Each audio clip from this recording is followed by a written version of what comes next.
Well, today is Friday, October 31st, 2025, Halloween. And today I'll be reading from the um, United Church of Christ Daily Devotional, which utilizes a Christian text. And I'll be talking about my own impressions of it, not specifically from a Christian perspective, but just understanding and sharing my insights and understandings um, with you to give you some things to think about and to understand your own sense of being in the world and faith, whatever that may be for you.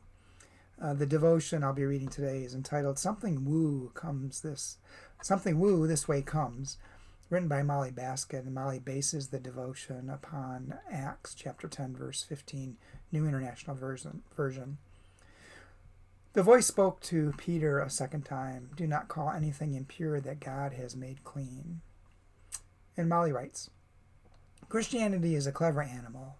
To proliferate and spread itself around the earth, it, quote unquote, mated, in a sense, with local species, local deities, traditions, holidays, to get a foothold among communities other than the one in which it was born. In some places, Christianity became an invasive species, killing off the local religion and many of the followers as well. Of course, it wasn't Christianity that killed, but Christians themselves, seeking purity of religion, whatever that is. The killers rebranded healers as witches, wise ones as wicked. What was lost when Christianity bullied its way into dominance besides human lives and culture? Wonderful woo. Take October 31st. In Mexico, Dia de los Muertos is a joyful festival when the veil between the worlds grows thin and the living make fabulous altars to ancestors gone to glory, inviting them to commune. In many Mexican cities, those altars ring the local cathedral square.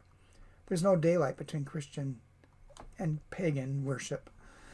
But Celtic spirituality's corollary, Samhain, the church stamped it out entirely with its scare tactics.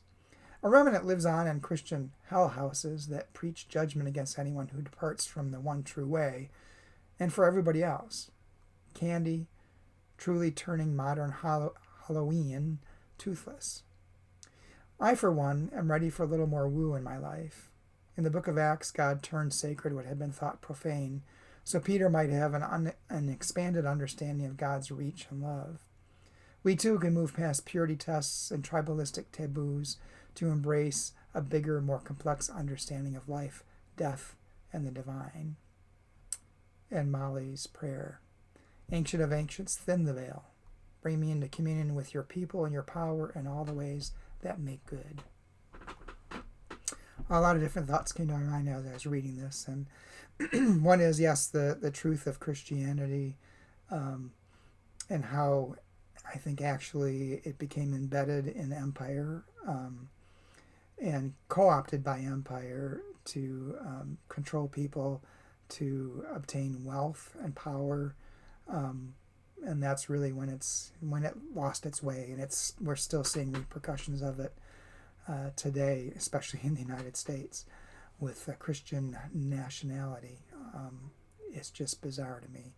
But anyway, I also was thinking as I read this that we've often lost the spiritual side of the mystic side of belief in Christianity, given over to rules and regulations and traditions and rituals, rather than just being open to the spirit, so to speak. And in many cases, as Molly pointed out, Christianity has actually